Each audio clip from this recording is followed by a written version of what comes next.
You can save 15% or more at Amazon when you pay with Bitcoin or Bitcoin Cash. Just go to purse.bogosity.tv. You can set your own discount. 5% gets you fastest delivery, or you can set it to 30% or more if you're not in a hurry.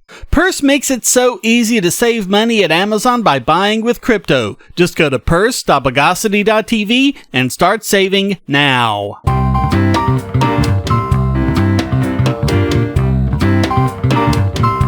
Welcome to the Bogosity podcast for the week of April 12th, 2020, the podcast that spat on the mat and called the cat a bastard.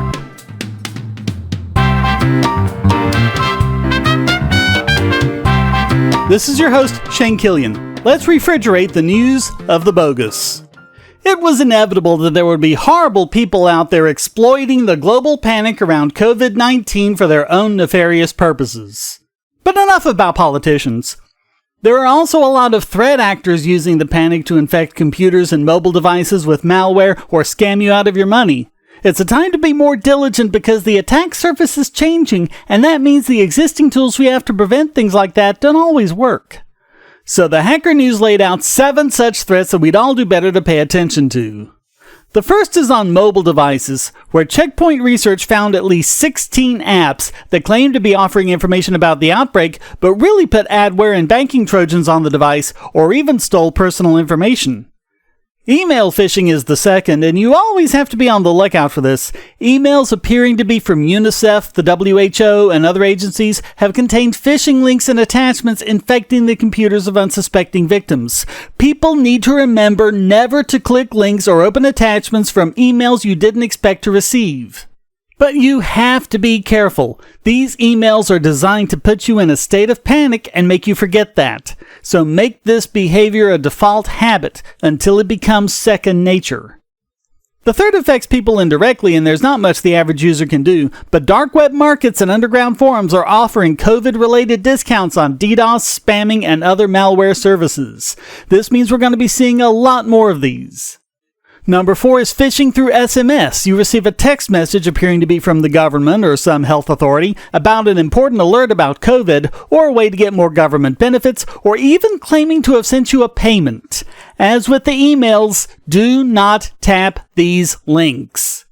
If you think there may be anything to it, then go directly to the government website yourself, not the link in the text, which might be shortened or otherwise disguised. And they're not just doing it through SMS, but through WhatsApp and other services as well. The fifth is about scams around face masks and hand sanitizers. Many criminal enterprises are apparently using these for money laundering purposes, posing as legitimate companies offering these hard-to-find masks, which never end up delivering them. One pharmaceutical company in Europe was actually defrauded out of 6.6 million euros this way. Number 6 is malware being sent through online communications platforms. Zoom is one example of a service that has seen exponential growth they were completely unprepared for. As a result, they don't have all the systems in place they need to stop someone from sending you malicious files. Also, related to number 2, people are sending out phishing emails appearing to be from important individuals who want you to run Zoom, but the attachment or the link isn't to the real Zoom software, but to their malware. And the 7th, as many of you are probably waiting for, is ransomware attacks. Hospital systems have always been a favorite target for ransomware hackers. They're only a bigger target now as they become busier and more important. The usual methods of protecting yourself largely still work though. Never open links or attachments from people you don't know or messages you weren't expecting. Don't make a conference call public and wide open. At least set a password, and be careful whom you let share their screen or a file. Double check all your private settings on your social media accounts. And keep your operating system and its apps up to date, especially the web browser. And speaking of the browser, I should mention one item I made a video on. Firefox has put off dropping support for the older and less secure TLS versions prior to 1.2, and other browsers have quickly followed suit.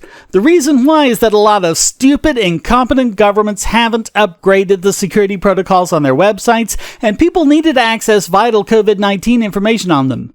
So we'll have to put up with being less secure until they get their act together, or until this is all over. You need to stay safe out there, folks, not only from COVID, but from the usual stuff as well. You can't drop your guard. If you're tired of these promos, regular supporters get the podcast early and ad-free. Just go to donate.bogosity.tv and sign up for Patreon or Subscribestar at any level.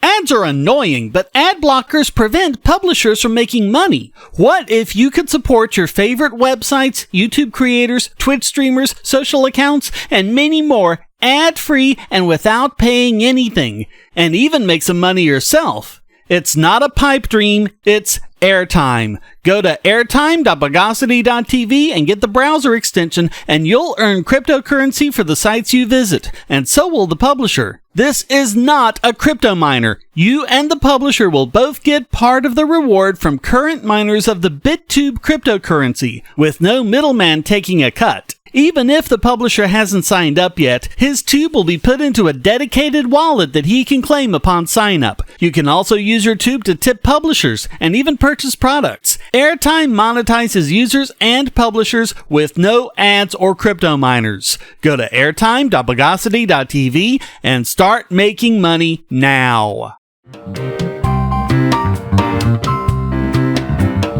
And now for an update to the Julian Assange story. On my YouTube channel, which remember is reposted to BitTube, BitChute, and Library, I mentioned how the judge in his case denied him bail, saying that he wasn't a threat from coronavirus when his health puts him in a high-risk group. Now, the Minister for Justice has weighed in, denying Assange bail for the most ridiculous of reasons. The ministry has been releasing low-risk inmates to try and stop the spread of COVID-19 through British prisons. As of this story, which was about a week ago, 88 prisoners and 15 staff members have tested positive. Justice Secretary Robert Buckland said, quote, "This government is committed to ensuring that justice is served to those who break the law, but this is an unprecedented situation because if coronavirus takes hold in our prisons, the NHS could be overwhelmed and more lives put at risk." They're releasing about 4,000 non-violent inmates from their prisons, although they will be tracking them electronically and requiring them to stay at home, basically putting them on parole or house arrest. Assange is non-violent. Remember, he's accused of chatting with someone online and posting to a website. So surely given his non-violent status, not to mention his health, he warrants such a release, right? No. And why not? According to the Ministry of Justice, he won't be released because he's not serving a custodial sentence. Yes, that's right. He won't be released because he hasn't been convicted of anything. How does this make any sense? Joseph Farrell of WikiLeaks tweeted, "Assange is locked up in what is becoming a vortex of infection with no self-defense. We don't have the luxury to allow this to happen. Don't let him be a sitting duck for a virus that knows no bounds." And his mother Christine tweeted, "The people are not fooled by the Orwellian political spin from the UK Ministry of Justice." I know, the very name calls up 1984, doesn't it? But it was Caitlin Johnstone who said it best, quote, "To minimize infection, the UK is granting early release to all non-violent, non-Julian Assange prisoners." And the judge has also said that his hearing will go on schedule next month, coronavirus or not, even though it will be difficult for many of the defense witnesses to travel to the courtroom, especially since some of them are in other countries. It really is getting harder and harder to avoid coming to the conclusion that they're really doing all this because they want Assange dead.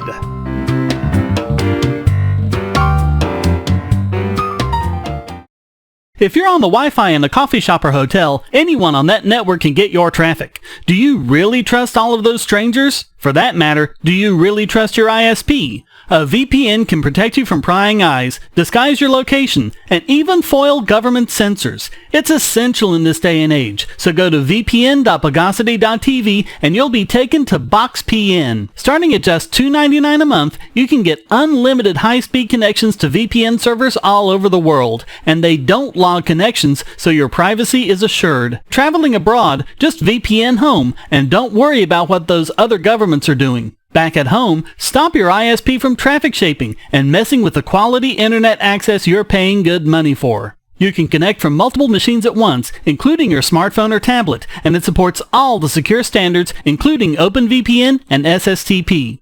Bypass censors and surveillance with your own secure VPN connection. Go to vpn.bogosity.tv.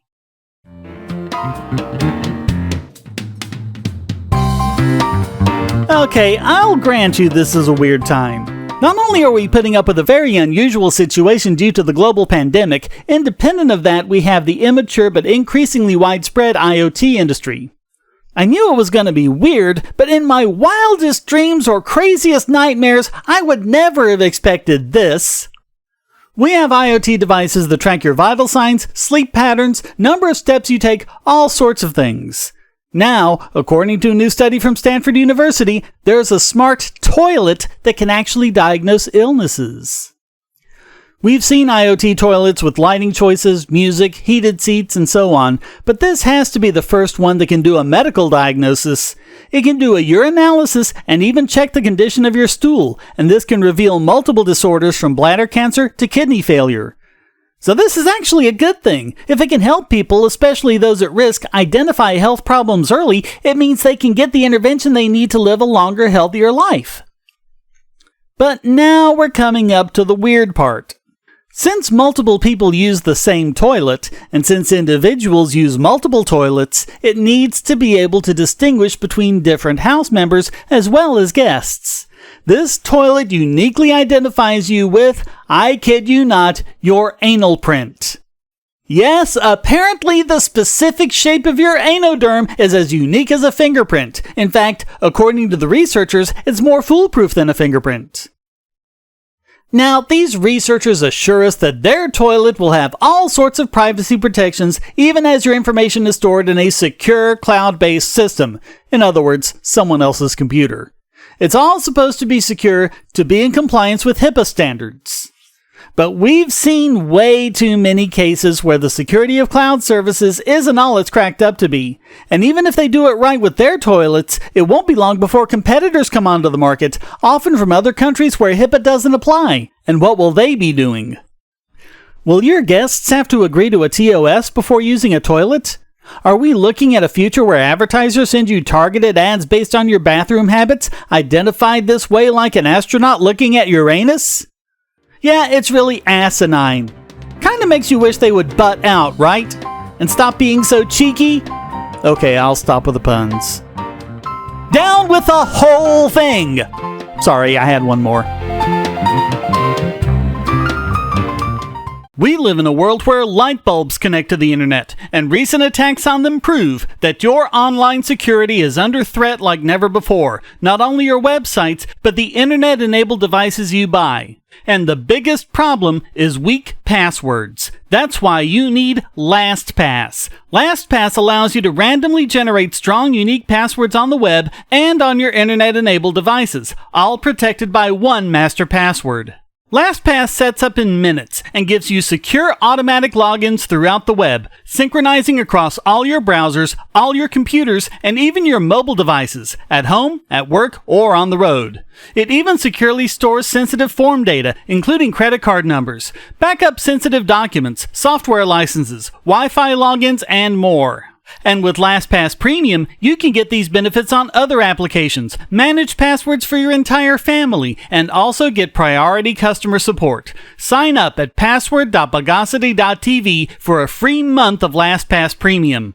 Log in securely everywhere using the last password you'll ever have to remember. Go to password.bogosity.tv and get LastPass now. And now it's time to break the supply chain of this week's biggest Bogon emitter. And this week it goes to Facebook for moderation fail that might actually be dangerous or even life-threatening. A while back on my channel, I put up a quickie covering Masnick's impossibility theorem, the point made by TechDirt's Mike Masnick that content moderation is impossible to do well at scale. This is another example. Facebook stupidly wants to stop people from price gouging masks and other surgical supplies because apparently they haven't seen my quickie on price gouging. Not to toot my own horn, but how much better would our lives be if everyone watched all of those? Apparently it hasn't even occurred to them that people selling masks at a high price would encourage other people to sell masks, invoking a price war that'll get the price down while increasing the supply, something that desperately needs to happen. But that's not the fail. The real fail came from the unintended fallout. People who were making tutorials on how to make your own face masks were also being taken down, landing them in Facebook jail, and Facebook even threatening to delete the groups. According to the New York Times, quote, at the top of its list were ads for masks, hand sanitizers, and others looking to profit from the fail of safety equipment. The fiends! Facebook banned advertising for such equipment last month and has taken down nearly all posts related to the sale of masks across its Craigslist-like section called Marketplace. But as the company ramped up efforts to crack down on scammers and other miscreants, volunteer coordinators may have been caught in the crossfire. The automated systems we set up to prevent the scale of medical masks needed by health workers have inadvertently blocked some efforts to make donate supplies, Facebook said in a statement. We apologize for this error and are working to update our systems to avoid mistakes like this going forward. We don't want to put obstacles in the way of people doing a good thing. Of course, they were already doing that by stopping these miscreants from selling masks, but whatever. Masnick writes, this is not an attack on Facebook. Speak for yourself, dude. But once again, it's important to recognize just how impossible it is to do these things well, especially at scale, and especially in the midst of a pandemic where things are changing daily. With the US only changing its recommendations on face masks last week, demand for any kind of face mask, including homemade ones, has skyrocketed. Which increases the price! Basic economics, people! And if you're trying to build systems that are trained to look out for posts advertising things having to do with face masks, which was important in the first few weeks of the pandemic, no it wasn't, they're inevitably going to lead to false positives flagging those who are actually trying to help. Again, these moderation systems are a major fail. But this one doubly so since it shouldn't even have been a policy to begin with. Let people sell face masks! If they were scammers like the ones we covered in the first segment, then fine, get rid of them. But not because they're price gouging, which just means that you, in your subjective opinion, think the price is too high. And of course, as I've pointed out repeatedly, it's the nature of the authoritarian to consider his subjective opinion to be the one true objective fact. And that's all that authoritarianism ever leads to. So all of that makes Facebook this week's biggest Bogon emitter.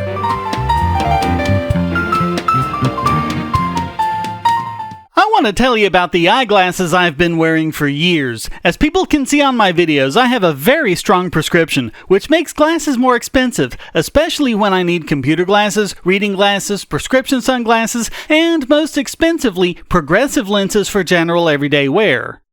To save money while still getting quality glasses, I get them from Firmoo. In fact, I just got a pair of progressives with high-index aspherical lenses and a nice pair of frames my wife loves for just over $100. It would have been $500 to get them through my eye doctor. Not only do they look good, the glasses are durable. I've worn many pairs for several years without problems. All orders come with a 30-day return policy, a 3-month warranty, and one-on-one customer service.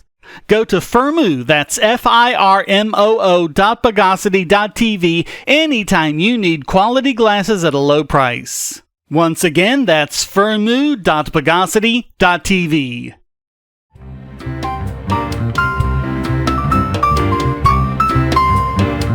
And now a rare treat. It took 4 months, but we finally have our first silver Cluon winner for 2020. I never in my wildest dreams thought that this would ever go to Microsoft, and it's certainly unusual for a company that's gotten biggest Bogon emitter twice, but 2020 is kind of an unpredictable year so far. So there's this domain name that's been a problem, corp.com. This domain name, which had been owned by one Mike O'Connor since 1994, can potentially get an interminable amount of passwords, emails, and other private data from hundreds of thousands of company networks all over the world. The reason why is that, years after O'Connor got the domain name, Microsoft made a system called Active Directory, which uses DNS names to find computers on the network. In early versions, the top-level domain was given as corp, and this was seen as secure since there wasn't an actual TLD on the internet with that name. Sensible IT departments changed the defaults, but let's face it, most of them just aren't sensible. So a lot of them are using corp. So what? Well, browsers started doing this thing where if they couldn't find the name, they'd automatically stick .com on the end and try that. So all of these people started inadvertently connecting to corp.com.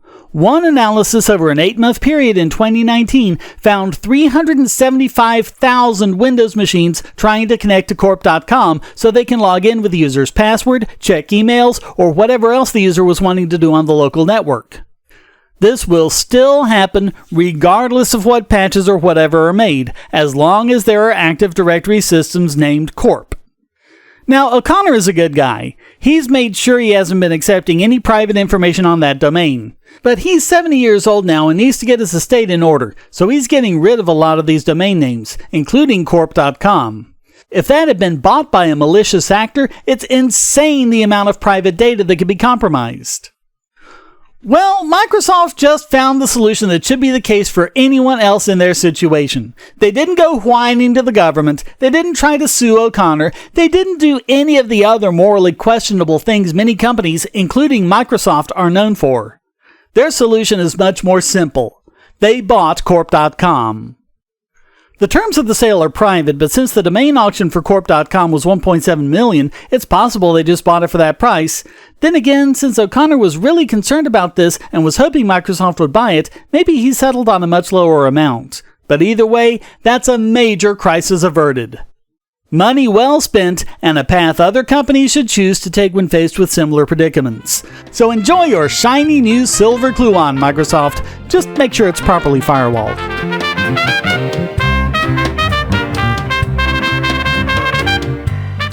Do you have children, or nieces or nephews? Are you homeschooling, or just want to counter some of the socialist indoctrination most children get in school? If so, go to bogosity.tv/TuttleTwins, and you'll be taken to a website where you can get some great books for elementary-aged children. The Tuttle Twins books are books about liberty and free market economics that include children's versions of Bastiat's The Law, Leonard Read's I, Pencil, and Hayek's The Road to Serfdom, as well as books about the Federal Reserve and how regulations protect business cronies. They'll learn about the harm caused by eminent domain, or regulations passed in the name of safety, and fundamental concepts of liberty. And as you can see from the sample pages on the website, they're all easy to read and nicely illustrated. They're just $9.99 a piece, or get a special discount as well as free bonuses when you purchase all 5. You can even buy in bulk to donate to schools and local libraries. So get the Tuttle Twins books at bogosity.tv/TuttleTwins.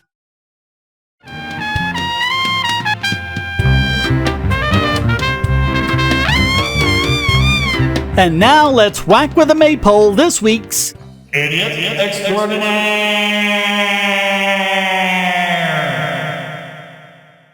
And this week it goes to Venezuela, who's already taken it twice, as well as 2 biggest Bogon emitters and 2016's Idiot of the Year. But now they've outdone themselves. Check this out.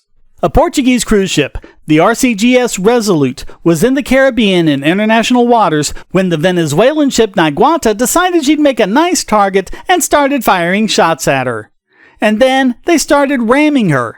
Now, the Resolute was made to go on cruises in the Arctic and Antarctic, which means the hull was majorly reinforced. As anyone who's seen Titanic knows, floating ice can be a problem. So the Naguata only made superficial damage to the Resolute, but the Naguata herself sank. Venezuela then accused the Resolute of aggression and piracy, which is basically the same thing as saying, "Hey, that guy hit my fist with his face!" They also said that they did not rule out the possibility the Resolute, quote, was transporting mercenaries to attack military bases in Venezuela. Yo, dumbos, that's not how it works. You have to have evidence they were doing something wrong. I mean, no one ruled out the possibility that the crew of the Naguata was wearing tutus and singing "I'm a Little Teapot." See how this works?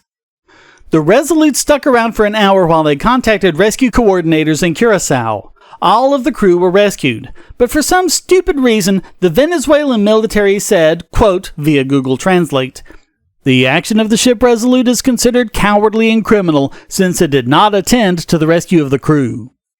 Wait, you're saying that they personally should have rescued and taken on board crew members who were just before trying to kill them? Has everyone in the Venezuelan government gone completely insane? Is this entire country ruled by paranoiacs? Tex Avery would never have put this into one of his cartoons because it's just too unbelievable. And no, it wasn't posted on April 1st. I checked. So really, all that's left is to name Venezuela this week's Idiot Extraordinaire.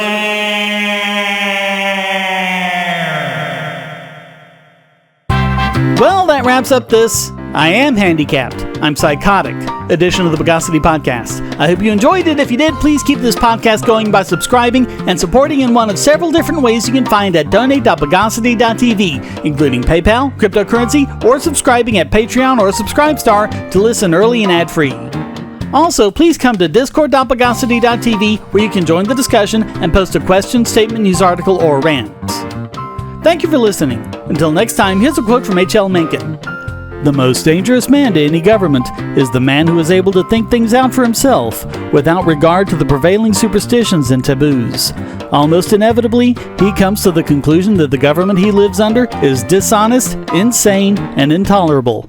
And so, if he is romantic, he tries to change it. And even if he is not romantic personally, he is very apt to spread discontent among those who are. The Bogosity podcast is licensed under Creative Commons Attribution Non-Commercial No Derivatives 4.0 International License.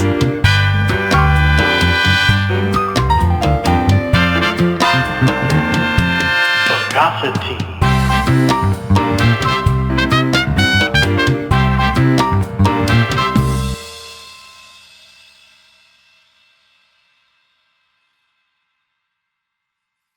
Ads are annoying, but ad blockers prevent publishers from making money. What if you could support your favorite websites, YouTube creators, Twitch streamers, social accounts, and many more ad-free and without paying anything, and even make some money yourself? It's not a pipe dream, it's airtime. Go to airtime.bogosity.tv and get the browser extension, and you'll earn cryptocurrency for the sites you visit, and so will the publisher. This is not a crypto miner. You and the publisher will both get part of the reward from current miners of the BitTube cryptocurrency, with no middleman taking a cut. Even if the publisher hasn't signed up yet, his tube will be put into a dedicated wallet that he can claim upon sign up. You can also use your tube to tip publishers and even purchase products. Airtime monetizes users and publishers with no ads or crypto miners. Go to airtime.bogosity.tv and start making money now.